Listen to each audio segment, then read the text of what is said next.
I want to put a video up now. I think it's, I'm not sure. Anyway, we had the Mesa County image. That's what I was going to put up. Can we quick put the report? Jeff was also a part of the Mesa County with the Tina Peters thing where they went inside the machines, okay?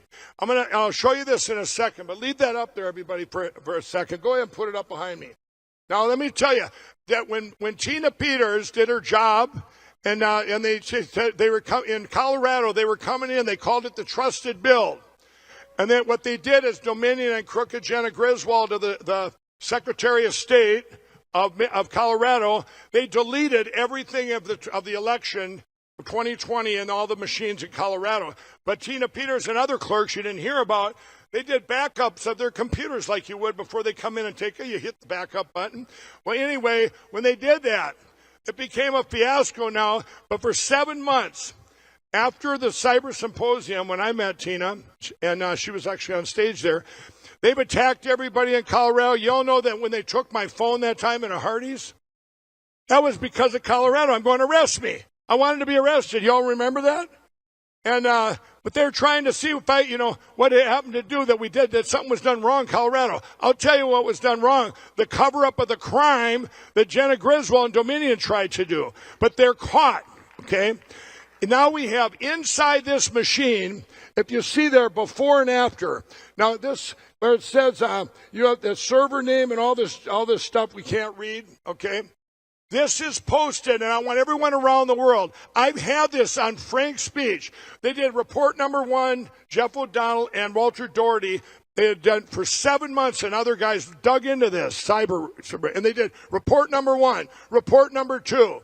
Then they were coming out with report number 3, and I said to all the lawyers, I said, you know what? The report, nowadays nobody cares about the credentials and about a report. Why don't we just put up what was inside those machines, those 2 sets of books? And the lawyer goes, Mike, you couldn't do that. You might end up in jail. I don't care. I've been in jail. So I put them up there. And you know what happened? The media went silent. They didn't attack me. I'm still here. I've asked to go to jail. They won't do it. Seriously. Whatever it takes to get this out there. So you know what? You can go right now to frankspeech.com. You're all watching this. Scroll down and you're going to see a big square that says inside the machines. There it is. You're a cyber guy. Anyone out there said there's no evidence. This came right out of a machine. This is if we opened them all up, what we would be able to pull out before and after. So I just wanted to say that before I bring out. And now let's bring out, remember, it's on Frank's speech. It says inside the machines, a big square there. So now I'm going to bring out Professor David Clements. There he is. Everybody knows him. Let's give him an applause. He's been working.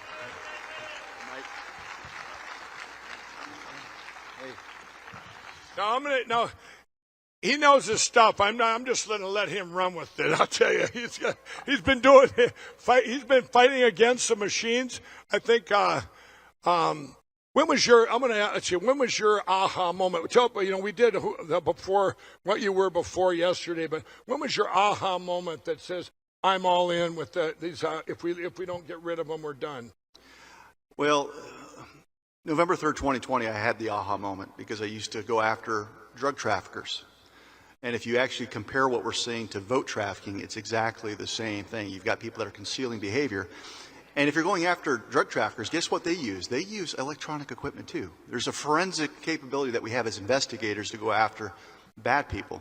It doesn't change just because we're talking about elections. So my shock and horror, though, is as I learned more about the tabulators, as I learned more about the poll books, about election night reporting, I just could not fathom that it could be this pervasive.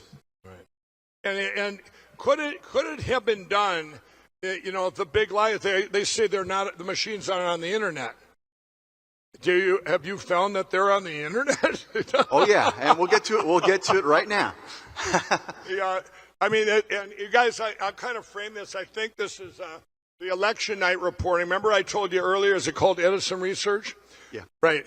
When I told you earlier, Edison Research is a lot like the order the votes come in, just like the cast vote records. So take it away. All right.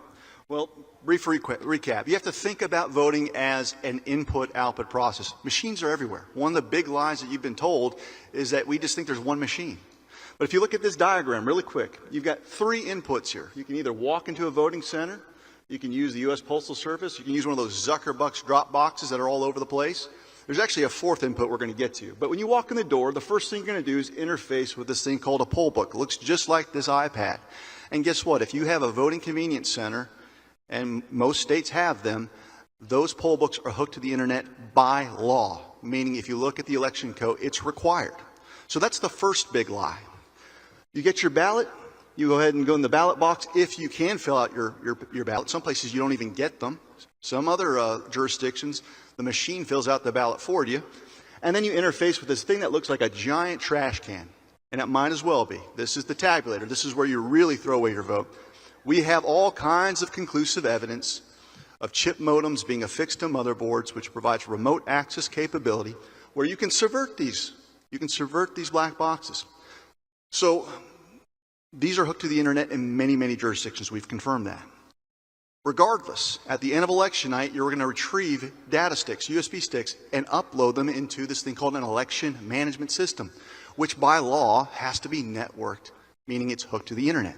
So I've got this blue rectangle that encompasses machine after machine after machine, all of which are connected to the internet. What? They lied to us? Well, but what I want to focus on today is election night reporting. You see, after the clerk receives all of the devices and uploads them to the election management system, we have to see the reports, the results somewhere, right? And typically you'll find it in one of two places: the Secretary of State website or on TV. So there are two companies that are responsible for election night reporting for the most part. It's a conglomeration of two entities. One is CITL. CITL has a monopoly on election night reporting. And here's what you need to know. They're foreign-owned, and they're based out of Spain. So the people that are responsible for getting us our data, these aren't American companies. This is not in America. The other thing is Edison. So what happens is CITL provides its data to Edison. Edison publishes what you see on TV. So that's what you see on the trackers, right? The CITL data, the Edison data is the same. So there's different anomalies that you probably see that tip you off to knowing that there's something wrong. So let's watch something really quick and see if we can make sense of it. Following video example, CNN experiences an on-camera switch in their reporting for the state of Pennsylvania. The county source is feeding live on television a count of 1,690,589 votes for Trump and 1,252,537 votes for Biden. The time is approximately 11:08, 28 seconds Eastern Standard. The next time Pennsylvania is shown on the screen, there are 1,670,631 votes for Trump and 1,272,495 votes for Biden. The time is approximately 11:09, 1 second Eastern Standard. Live on television, CNN demonstrated a 19,958 exact vote switch from candidate Trump to candidate Biden. This means Trump lost nearly 40,000 votes. Here's another example.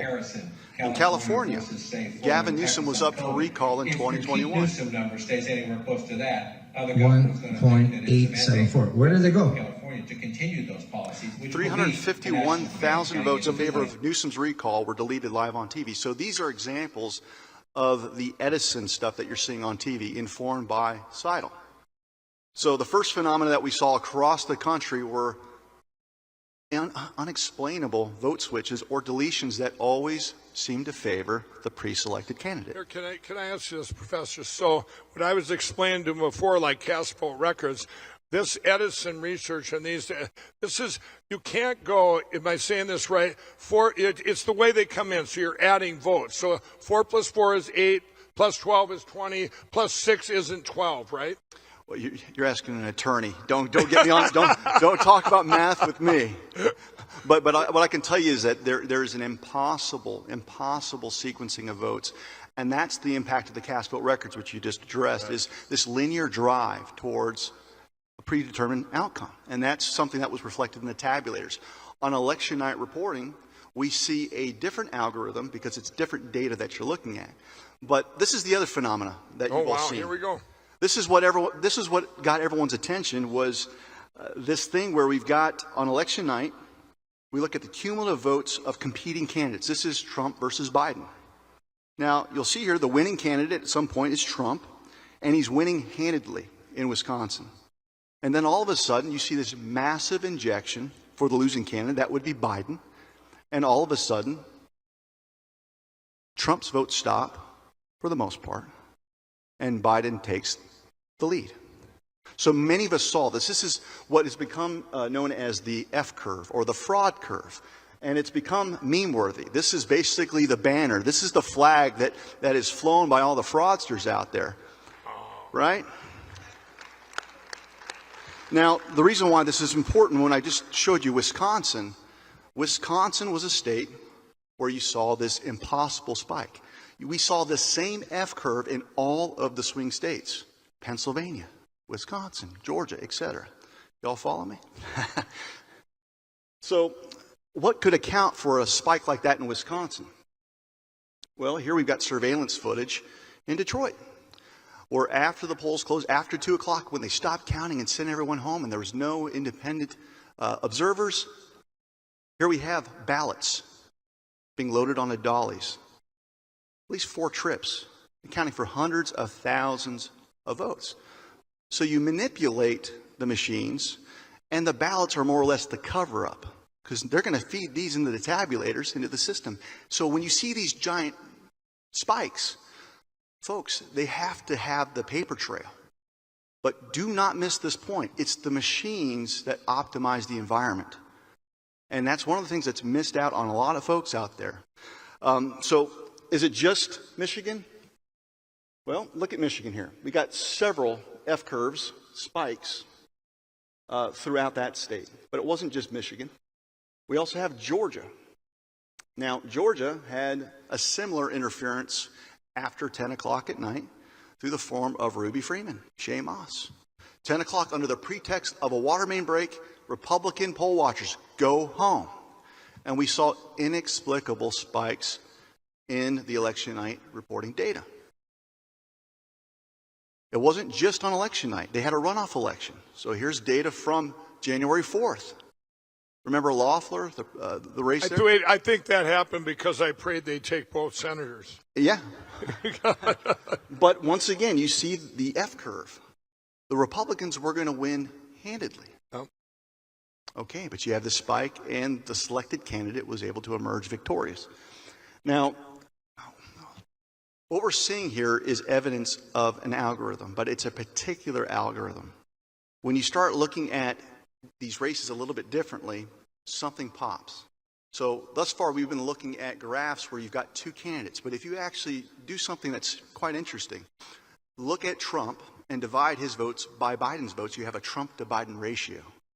And when you do this, a picture will leap out at you. And it's of a PID control, proportional integral derivative function. And if you don't know what that is, it doesn't matter because you use it every day in your life. Think of your cruise control in your car. Think of your thermostat. Okay, so when you look at a cruise control, you set it for 55 miles per hour. And if you're on flat terrain, you really don't have to worry. There's not a lot of adjustments that have to happen. But if you hit that hill, you're not going 55 anymore. Your speed's slow, so the PID control has to click in. And when it does, the algorithm sets into motion what? You got to increase the gas to bring it back to the set point. You crest that hill. Now you're not going 55 either. You've sped up. You're going 58, 57, 56. The algorithm has to kick in, get back to the set point. So it applies the brake. Okay? But the thermostat is something that everyone here is familiar with. So let's look at this video here. You want to set your temperature in your house to 70 degrees. So you crank that furnace. And look, it's going to get to that set point. This is a PID control. And what happens is over time, it reaches the set point. It's got to make a correction and come back. So you've got a series of different things that are going on with your thermostat. And you'll actually hear the thermostat crank on, but it doesn't need max heat every time. Just make the adjustment. It's got to stay at 70 degrees. So you can actually hear your air condition come on and off, right? Now let's look at elections. And I'm going to give an example of Georgia. This is the Trump to Biden ratio when we're looking at election night in Georgia. You've got interval reports. And what you need to know here is that that set point means victory for Biden. If Trump gets above it, he wins. But if it comes back to that set point, he loses. So we see Biden vote injections, and then we see an impossible arrangement of data throughout election night. So what's going on right here is to maintain this set point, just like you want to maintain that 70 degrees in your home, they have to have 50-50 ratios. So when you have a batch of votes that come in from election night reporting, guess what the ratio was? 50-50. But we got to keep it there. We got to maintain the set point. So the next batch of votes comes in. It's 50-50. 50-50. 50-50. How many batch sets in a row do you think happened in Georgia? 55 batch sets in a row at 50-50 to maintain that flat line to bring it in. Wow. But over time, you need to drive down with greater precision to make sure that you definitely get the set point. And so what happens is over time, we saw over 90 batch sets of votes where Trump got 49.9% versus 50.1% from Biden. Wow. In a row, over 90 reports from this sidle data that we were able to monitor in a row. Folks, you can't out-cheat or out-vote the machines. It's going to find its set point. It's pretty horrific. Okay, and we're finding this function, by the way. It's not just Georgia. In every single state, all 50 states, New Mexico, Colorado, Arkansas, when we do a Trump to Biden ratio and graph it out this way, you see the PID control in every single state. Now, some of you might be asking, well, I live in Wyoming. If this worked, why didn't we get Biden there? Folks, the reporting has to be tethered to reality in some way. So you've got a bunch of states that everyone knows it's Republican. But make no mistake, those elections are also modeled. And the casualties in those conservative states are being seen during the primary election. You're actually weeding out the legitimate candidates during the primaries. The uniparty. And you're left with the rhinos. Uniparty. You're left with the rhinos, okay? So every state we see this. We also saw it in the swing states, but something interesting happened in the swing states. They set their algorithms, but Trump voters turned out and destroyed the modeling projections. They thought they had it figured out. There was enough early voting to see who showed up. Now they can make a list as to who hasn't shown up. And when you've done that, you've got all of the data you need to create your algorithm. Well, in Wisconsin, Michigan, Georgia, those places, we the people showed up. And they had to do something. They had to stop counting. So I'm going to ask a couple of questions there, Professor. If everyone in those swing states, if they would have voted early, they would have been able to correct it on that line before all the same-day voters. Is that correct? In a manner of speaking, it's kind of like, yeah. Right. But in these areas, what happened on election night? This is what happened. Election workers in Allegheny County are back to work after pausing counting overnight. Butler County had to press pause on counting ballots. Nevada, meanwhile, has stopped counting votes until 9 a.m. on Thursday. A water pipe has broken in State Farm Arena. State Farm Arena is where they were counting the absentee ballots of Georgia's most populous county. And now the tabulation has stopped. It's Allegheny, which is Pittsburgh, but also Beaver, part of our county to county, Butler and Westmoreland. They've all stopped counting for the night. They've gone to bed. They begin the process at 10 o'clock tomorrow morning. Good morning, Heather. They did have to press pause overnight. They will be back in a few short hours, expected to resume counting around 8:30 this morning. Fulton County is now going to stop counting at 10:30 p.m. and will resume their count at tomorrow morning. They basically stopped counting tonight. They're going to start counting again in a few hours. It's already tomorrow morning, right? The election workers stopped counting those mail-in ballots at 10 o'clock. They will be back again tomorrow at 10 a.m. And Nevada says it stopped counting the votes yesterday, election day, but they don't say why. Why did you stop counting them? Here's where it gets really bizarre. Fulton County, most populous county, it is Atlanta. They just stopped counting at 10:30 p.m. They stopped counting their absentee ballots. They said they'd pick it up in the morning. But the counting in one of that state's biggest counties has stopped. Mike Armstrong is in Pennsylvania. Mike, we're talking about Allegheny County. That's the area around Pittsburgh. What's happening? What happened is that you overwhelmed their algorithm. Right.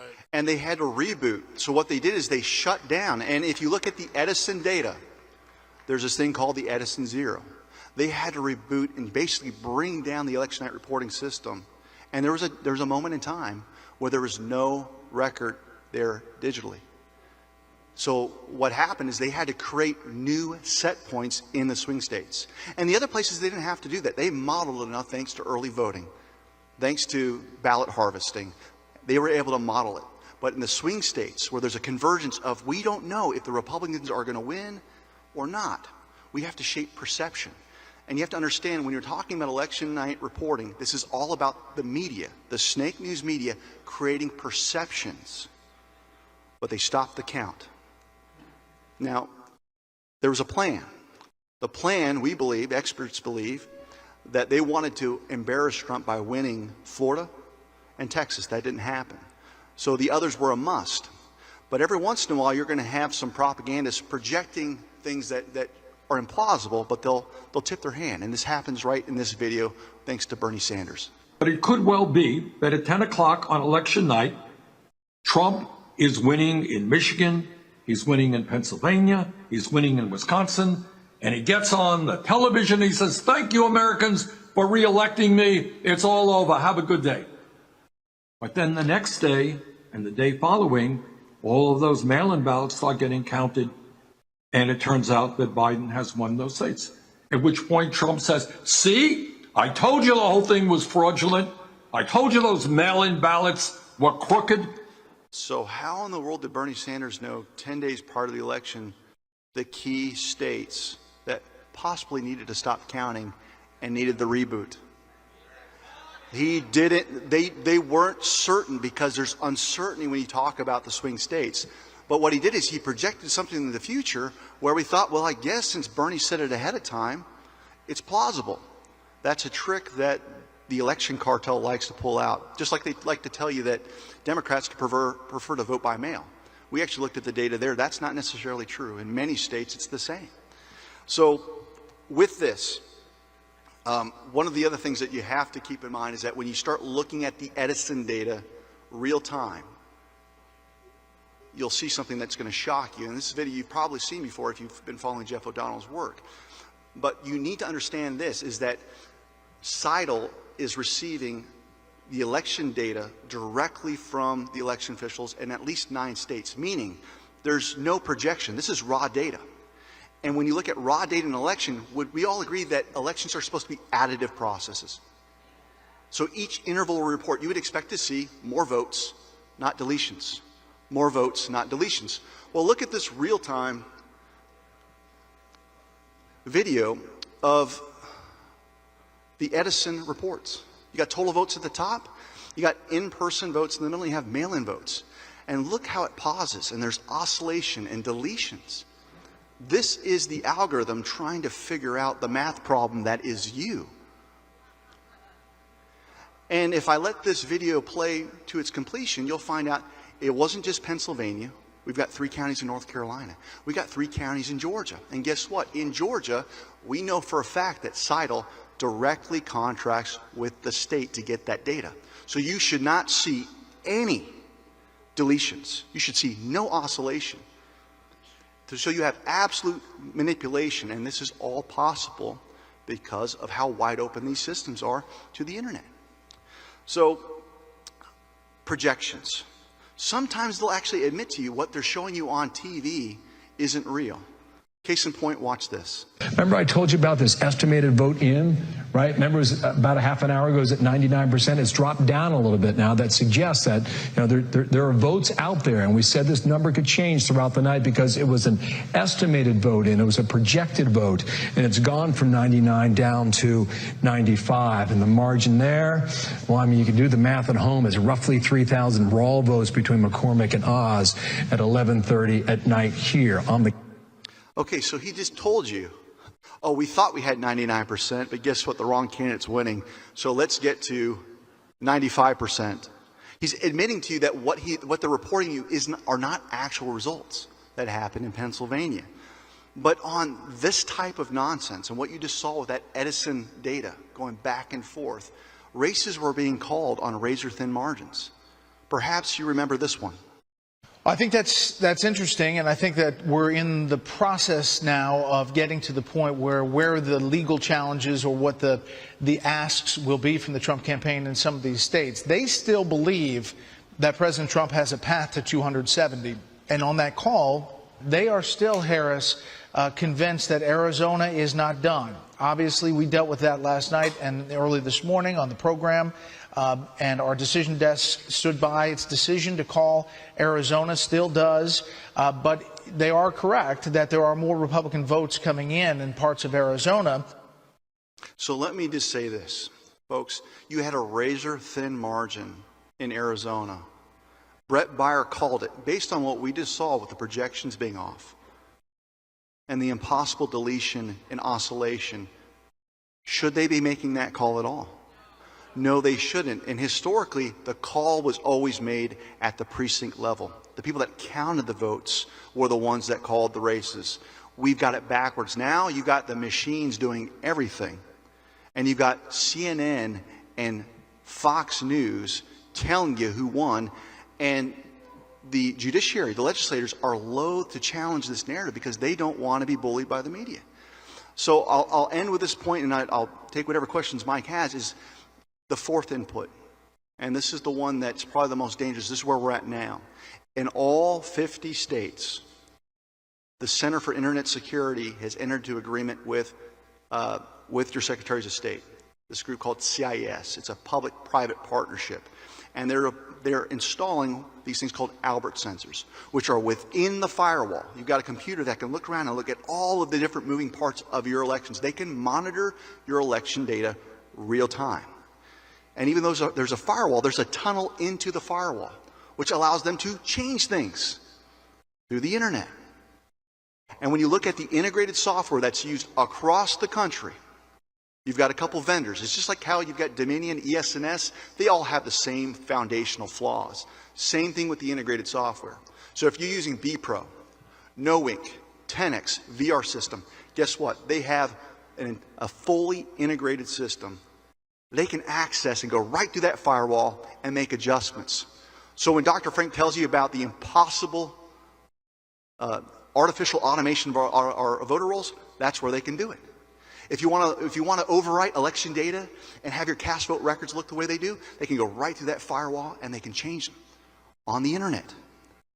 We're not guessing, folks. We've pulled the contracts. We know it exists. And if you go to the vendors' home pages, they brag about how they're tied into all aspects of the election: voter roll management, tabulation, election night reporting. You put it all together, you've got the ability of the Department of Homeland Security, through its thugs, its cronies, to monitor election data real time and make adjustments. And the cast vote records and everything that we're showing you with these algorithms are proof of the manipulation. So that's where we're at right now. That's why I'm excited about Mike's plan later today. Right on. He knows. Okay, I'm going to say two things. So they've got the one common lie that they told us. You just heard this. You got your tabulators. You got all these things on the internet. You're going from all these places that the professor just told you. They lied. They lied. They lied. They lied. The common lie was they all said they were not on the internet. What was that to block? That was to block us from ever looking at all the cyber evidence we've had for 2.5 years. I've told you this, guys, before. Now I'm going to, before you leave, Professor, I showed he's one of now 15 people in the world that know the plan. I told him yesterday. I did tell you the whole plan, right? 2 days ago, yes. You did. And in your expert opinion, with everything you see going on now, does this plan secure our elections? And will it secure our elections, and will it do it immediately?